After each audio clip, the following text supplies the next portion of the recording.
CJP പ്രവർത്തകർക്കെതിരായ police നടപടിയിൽ സ്വതന്ത്ര അന്വേഷണം വേണമെന്ന് സുപ്രീം കോടതി. അന്വേഷണത്തിനായി ഉന്നതതല സമിതിയെ നിയോഗിക്കുമെന്ന് ചീഫ് ജസ്റ്റിസ് അധ്യക്ഷനായ ബെഞ്ച്. പാർലമെന്റിൽ ഇന്നും പ്രതിപക്ഷ ബഹളം. പൊതുപരീക്ഷാ ഭേദഗതി ബില്ലിൽ ലോക്സഭയിൽ 6 മണിക്കൂർ ചർച്ച.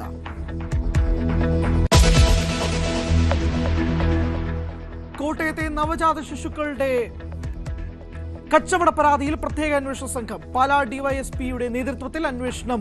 2 പേർ പോലീസ് കസ്റ്റഡിയിൽ.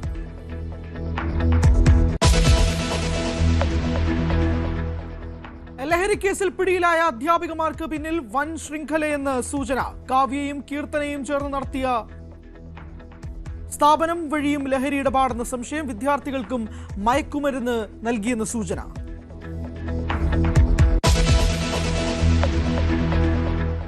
കുണ്ടറ കസ്റ്റഡി മർദ്ദനത്തിൽ പോലീസ് വാദം പൊളിയുന്നു. മരിച്ച സിയാദിനെ പോലീസ് മർദ്ദിച്ചെന്ന് പരാതിക്കാരിയായ പെൺകുട്ടി.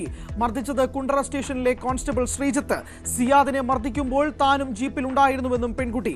മർദ്ദനക്കേസ് അന്വേഷണ ചുമതല ക്രൈംബ്രാഞ്ച് ഡിവൈഎസ്പിക്ക്.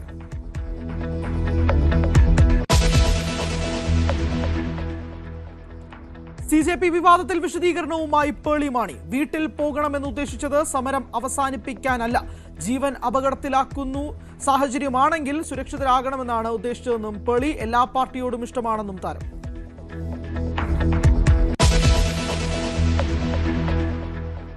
മേക്കപ്പ് ആർട്ടിസ്റ്റ് ജോൺ മണിക്കെതിരെ കേസ്. നടപടി പ്രധാനമന്ത്രിയെ അവഹേളിച്ചെന്ന പരാതിയിൽ. പരാതി നൽകിയത് മഹിളാ മോർച്ച സംസ്ഥാന അധ്യക്ഷ നവ്യ ഹരിദാസ്.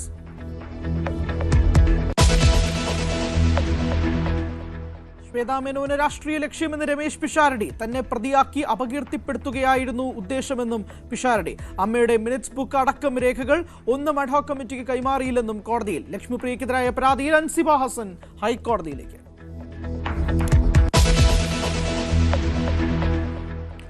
സാബു എം ജേക്കബിനെതിരെ ഗുരുതര ആരോപണം ഉന്നയിച്ച് 2020 വിട്ട അഖിൽ മാരാർ. കൊട്ടാരക്കര സീറ്റ് വാഗ്ദാനം ചെയ്ത് വഞ്ചിച്ചു. തെരഞ്ഞെടുപ്പിൽ ബിജെപി നൽകിയ പണം സാബു ഉപയോഗിച്ചിട്ടില്ലെന്നും അഖിൽ മാരാർ. 20 ലക്ഷം രൂപയുടെ bike വിറ്റാണ് മത്സരിച്ചതെന്നും Akhil.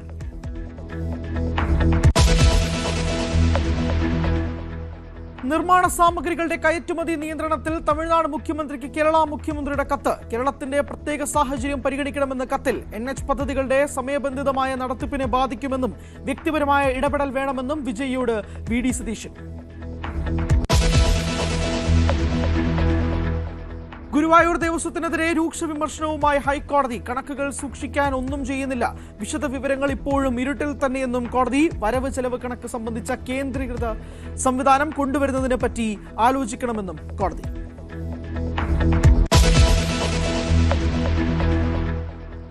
Police officers association ഇല്ലാതാക്കിയതിൽ സേനയിൽ ഒരു വിഭാഗത്തിന്റെ അതൃപ്തി. ഗ്രേഡ് SI ഉൾപ്പെടെയുള്ളവരെ താഴ്ത്തിക്കെട്ടുന്നതാണ് പുനഃസംഘടനയെന്ന് ആരോപണം. പോലീസ് സ്റ്റേഷനുകളിൽ വലിയ വേർതിരിവ് കാരണമാകുന്നുവെന്നും വിമർശനം. അസോസിയേഷൻ പിരിച്ചുവിട്ടതിൽ ഒരു ആക്ഷേപവുമില്ലെന്ന് ആഭ്യന്തരമന്ത്രി. സംസ്ഥാന ഘടകത്തെ രൂക്ഷമായി വിമർശിച്ച് CPM കേന്ദ്ര കമ്മിറ്റി റിപ്പോർട്ട്. നേതാക്കളുടെ പൊതുവേദിയിലെ സംസാരങ്ങളിൽ ജാഗ്രത കുറവുണ്ടായി.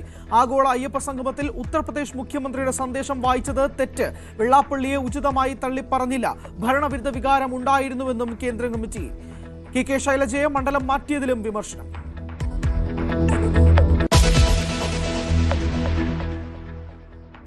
ഇറാൻ അഭ്യർത്ഥിച്ചതിനാലാണ് സമാധാന ചർച്ചകൾ പുനരാരംഭിച്ചതെന്ന് ട്രംപ്. വൈകിയാൽ വൻ ആക്രമണമെന്ന് മുന്നറിയിപ്പ്. യാചന തങ്ങളുടെ രക്തത്തിൽ ഇല്ലെന്ന് ഇറാന്റെ മറുപടി. നെതന്യാഹു ഇന്ന് വൈറ്റ് ഹൌസിൽ. സൗദി അറേബ്യയുടെ തലസ്ഥാനമായ റിയാദും കിഴക്കൻ പ്രവിശ്യയിലെ എണ്ണ ശുദ്ധീകരണശാലകളും ലക്ഷ്യമിട്ട് ഡ്രോൺ ആക്രമണം.